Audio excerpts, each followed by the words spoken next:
Hello and welcome to today's episode of Far From Home Show. Okay, guys, we have someone important. See how she didn't look at me. She's like, important one. But yeah, we have this beautiful young lady who is very smart.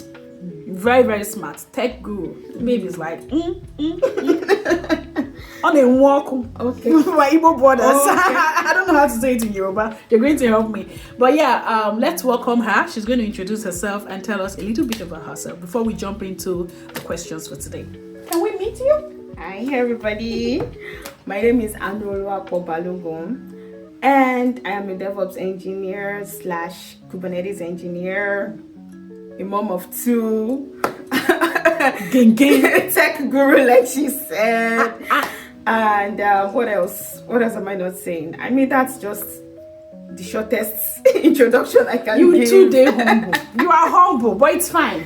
It's okay. You know, people who are good, they're always humble. Let me just say this and make that. What was your first experience when you came to the United States regarding preparations? Like what you expected versus what you met? Okay, I'm going to start from my preparation. I brought a lot of food because I was very sure I was going to miss home. Yeah, I brought a lot of Nigerian food. As much as I could bring noodles, granuts. You carry noodles? Yes. They don't get noodles. I didn't know they had noodles. You know, I carry Vaseline. I don't know if they get. I had no idea. This is why you have to do your research. Seriously, I brought noodles, granuts, crayfish, everything, pepper. I brought pepper. I brought cooked pepper. I cooked pepper fruit. See, I brought plenty. Oh my God, especially the food. Well, you cooked and you froze it. I froze it and brought it. I didn't mind paying for extra. Mm-hmm. I seriously didn't mind paying for extra because I really wanted, to bring a lot of food. And then of course we had people that were here that got to know that I was coming to Nigeria, to America, and they were like, yeah, please let me bring this one. Let me bring that one. Yeah, so that was there. But when I got here, and then of course I thought when I was going to get here that it's going to be all chill, cruise. You're in America, you're not going to be making money. They plug money for you. It's going to be easy. The dollar to naira. I mean, as at then it was like what, 350 or 400 as at then. So I just had expectation that once I'm in America like this, within 6 months, if I do one job, everything will just be going prum prum prum. Plus, when I came here, I was pregnant too, so I was like 5 months pregnant, and I just thought that once I give birth, I'll just start working immediately. Yes, my sister. That was my expectation. Versus when I got here, when I got here, like the people that I met, they were like, hey guy, orientation time, we have to orientate you. You cannot be turning on the light anyhow. You cannot, because of light bill. You can't. Seriously, like they actually sat me down because I first I went to Iowa, went to visit my sister. My sister was just all chill, cooked for me. The food was really nice. I saw her, she cooked fish. I was like, oh, they have fish here. I was like, what are you saying? I was like, I didn't know they had fish here. Oh my God. And then she now made pound yam for me. I was like, where did you get pound yam? And she was like, they sell these things here. I was like, I didn't know. The entire village. I didn't know. Seriously. So, and then when I got to Maryland, those were because I was more based in Maryland. And then they gave me that orientation, like you can't turn on the light anyhow because of the bills. The bills here is not funny. You have to work, you have to do this to get money. And I was like, hey, me with Bele, how am I going to cope? How am I going to cope? Yeah, but that's it. And and when I got here, the cold was crazy. Like when I landed, right, it was sunny outside, and I thought, oh, it's sunny outside. Like the expectation was it will be hot if it's sunny. Yeah. I was shocked. It shocked you. It shocked me. when I got outside, within 5 minutes, my hands were, getting frozen. I was like, oh, okay. I think I made a mistake. I had to go back in, and then it smelled very different. That is another thing I remember. The smell was completely different. It smelled different. I was like, oh my god, like You're in heaven. And the cloud was extra blue. Oh my goodness, kill me already. I felt like I was in heaven. I'm not gonna lie. Your expectation was wide. Seriously, my sister. Well, yeah. So I think that's majorly, what I can remember. But then, how did you settle in regarding socialization, communication? What was that like for you? Well, I think I was lucky because, like I said, I went to my cousin's place at Maryland, and his wife really did a great job. She gave me all of the orientation that I needed, and I could see how they were running things. As a family, I saw where they shopped. I saw how they did things, and I can say I learned most of what I practice right now from them. Right? So, they shop at Costco, they have Costco subscription, how they buy things in stock, they have freezer and all of those things. So I could say that I was able to settle in because of them. Yeah. When it comes to like switching and getting your phone lines, I got it through their family settings. So like I didn't really have to do a lot of stress. But for someone like, let me say my husband that came in and didn't have anybody, it was a bit stressful trying to figure things out. And yeah, I think for me I was just a bit lucky, that I had someone that could put me through. Yeah, welcomed you into your home. So you didn't have to pay the bills for a few months. For a few months, yes. Maybe girl, you lucky. In fact, what am I saying? Because right after I gave birth to my son, I moved with my sister to North Carolina, and I was with her for a year. So like I can say like for a year and about 4 to 5 months, I was not paying bills, girl. I was just chilling. I was just chilling. You came to Disneyland in America. No, I was lucky because I had that landing zone. Yeah, I had a good landing zone. Yeah. So which is important. It is. If you have someone here before you arrive, then you are in luck. Yeah. It's a good thing to have someone here. But if you don't, what would you do? So that's why we are having these conversations, just to prepare you for what is to come, for what to expect. So you don't come here filled with hopes and aspirations and then feel like everything is shattered, right? You need to prepare. You need to prepare your mind. Like, you need to be ready. Anything will happen, you say, okay, no wahala, we move. We move. I can actually say that my struggle, like as someone that actually came to America, started when I moved down here to Boston with my husband. Then I can now say, oh, okay, it didn't feel like that. I felt like, okay, I just came to America. That times you were in a vacation. Like I was just chilling, my sister. I didn't have to pay any bill. I was eating, everything was settled. Your sister is an angel. Please ask her if she wants to adopt somebody. Seriously, I was settled. You were not paying rent. We were not paying utilities. Nothing. Oh my goodness. The only thing I was paying for was my phone bill, and I had my husband to cover that. So, hey, baby girl. I was not. Baby girl lifestyle. So when you came to Boston, it dawned on you. Yes. Welcome to America. Exactly. It was the welcome to America because it was like, okay, so yes, now this is it. I think this is it. Because I worked tired myself. If I tell you my experience, oh my god, I suffered. Okay. I suffered. Yes. For someone who had 1 year without paying utilities, when it can't dawn on her, she can't detox say she suffered. And imagine you who just came in without anyone. So guys, you need to prepare. So what is one advice you would give to someone who wants to come here for studies? I know or who wants to come here for visit, or just a general advice.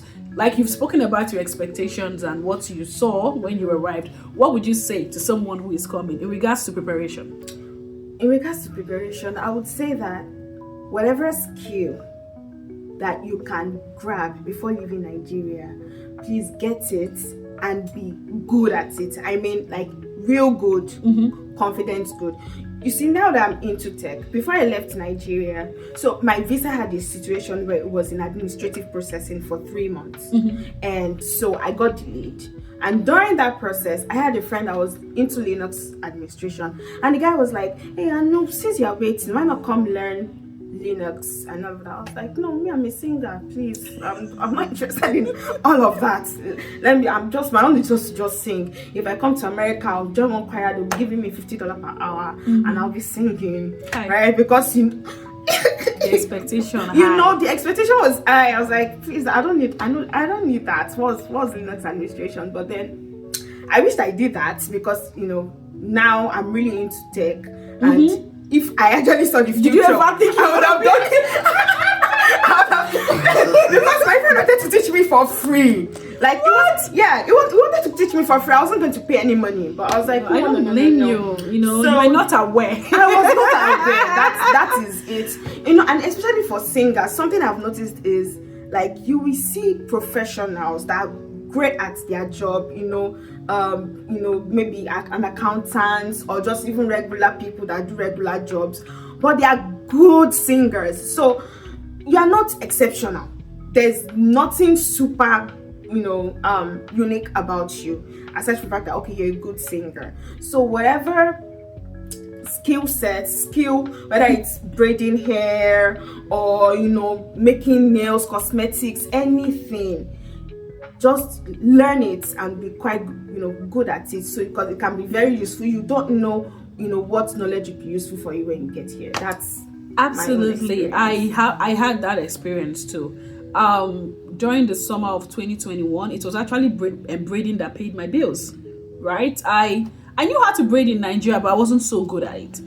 I was too busy with preparations that the only time I got to learn how to install wig or to learn proper braiding was 2 weeks before travel. So I didn't get enough time to, although I paid for the classes, but I missed some of the classes because I was busy with documentations and everything. Yeah. But when I got here, luckily I found a friend who put me through, introduced me to her boss. I walked in their salon, and she was really helpful. Annie, she was there for me, assisted with everything. And guys, braiding paid my bills. And if you know how to braid and you come to this country, you're going to make good money. Yeah. I just want to put that out. Learn braiding, learn how to sew, fashion design, learn makeup, right? Learn how to drive. Please get your driver's license before you come here. If you're a guy, learn how to barb. There are barber shops that you can work at. Even as a student, you can make money I made money from braiding as a student, right? Yeah. You can, even if it's $50, you can help instead of a whole lot of money. Exactly. Learn that. The only thing is just get a license here, and that's it. See those skill sets? Forget this. I'm a singer. I'm just going to come here to sing, or I'm this, or I'm this, or I'm a banker, or I'm this. You need other skill set, because you're coming into an economy that is quite different from where you're coming from. Now, this is what I tell people, because some people expect that they will come to the United States or any other country, and in 1 year they will become something. You lived your life in Nigeria up until you were 30. You didn't buy a mansion. You didn't buy a Lamborghini. You didn't build a mansion. You don't have all those things, right? You lived in Nigeria. You studied in Nigeria. You worked there. And then you come to the United States, or you go to the UK, or you go to any other country, and you want to just, in 1 year.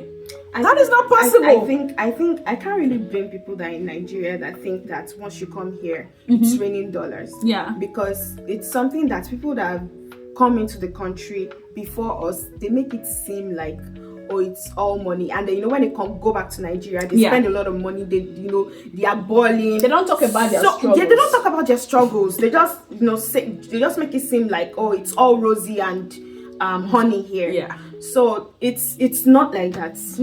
My brother, my sister. Except if you've gotten a job from Nigeria before you come. That's that's quite different. Even at that, you have to settle into the system. You have bills to pay. And then about getting a driver's license, it will really help having your driver's license from Nigeria, because insurance people consider that you have have a driving experience. It will help. It helps you. It's reduce the amount you pay for insurance. Yeah, if you are a new driver and you don't have that experience and you get your license here, then you have to pay a lot of money because you're a new driver, right? So right now I'm paying like what 480, and that's because I even put my husband on it. That's why I'm paying less. So it's like, you have to these are basic skills, basic life skills. Learn as many skills as you can. No matter how competent you think you are, no matter how educated you think you are, it is good to learn at least 1 or 2 skills, right? It's something that might help, even if it doesn't. For me, I always thought, even if I don't braid, I want to have kids, right? I have a son now, and hopefully I'm going to have more kids, right? I want to have a daughter that I can braid her hair, style her, stuff like that. More like you can always use it. If you are a man, you can give clean haircuts, right? So learn the skills. They are going to help. I'm sorry we had to really talk about this. It's important. To be serious about. I really wish that I had someone to it's not as easy and rosy as you think it is, because my sister. Okay. Oh God. My last question is going to be, how were you able to cope? I know you're not a social person. You're not a social bird, like blessing that is everywhere. But then, coming here, how were you able to make friends? Were you able to make friends? I think that should be the correct question. Yeah, that's the correct question. Was I able to make friends? Because, while I was in North Carolina, my sister is just like you. She's friendly. She's easy. She makes friends easily. I am more of the reserved type. I'm just going to be observing you and looking at you. So, I can say the first friend that I made from church. Right? So that's one place to make friends is, at church. That's Simi. So that was where I was really. That's the only place actually. You only made one friend in 1 year. Yes, only one friend. We need to study you. And the funny thing is that right now we're not even keeping in touch. For you to know how terrible I am. You're just minding your business. Say, I don't come this live to make friends. See, you need friends, because I'm not Absolutely. going to lie to you. Right now, right here, it can be so depressing, especially for people like us that we work from home. At times you just feel like, I wish I had somewhere a friend I could just go visit. Come to my house. I work from home too. See, we can hang out. We are working in the sitting room. I'm working in the dining. Seriously, our kids are gonna be everywhere. At times, 2 weeks, I don't even have to step a foot out of that house. I have to intentionally start taking walks in the evening now, so I can get sunlight. Seriously, if you're not intentional about it, you can get lost in that. Just being indoors. You need to socialize. So a good place I know is to make friends. Another friend I made was through my husband's friend, his wife. And now you have blessing. You have 3 friends. So now I have 3 friends. Yeah, so I mean, for someone like me, I think it's easier for students because you get to meet people. Yeah, it's true. easier for students to make friends. But if you don't, I don't have my co-workers are not my friends. I'm sorry, you're not my friend. We're just co-workers. Yeah, I keep it that way. Of course. Yes. It takes time. If you want to be friends with a co-worker, it will take some time, right? I don't even think it's advisable to make friends with co-workers. Oh no, I totally understand, especially because you're working from home. You're not even meeting in person, so you can't even put a face to the voice and everything. So which is totally fine. Yes. What would you say is one thing you wished you had done differently? Well, I would say my preparation when I was coming here. I really wish that I took that. Although I no regrets. Of course, absolutely. No regrets, but I think that learning from that, my friend would have given me a soft landing. It would have made it easier. Yeah, especially for someone like me that was trying to transition into tech as at that time. It would have made it way easier for me. But that's one thing that I wished that I did. But aside from that, I really, although I suffered, but I needed to suffer. I look back at it, I was like, experiences would help you. I really needed to learn for it, all of the places that I worked at Amazon Fulfillment Center, my sister. I would walk 3 miles to get to my job because I was working in the midnight. Like all of those things, looking back at it, I can see that for each step of my journey I needed to learn something. That is just the kind of person I am. I in retrospective, I could really learn a lot of things, and some of those things I'm applying it at my current job, and yeah. So thank you so much. I really appreciate this. Thank you, guys. You've heard from the horse's mouth. Prepare, okay?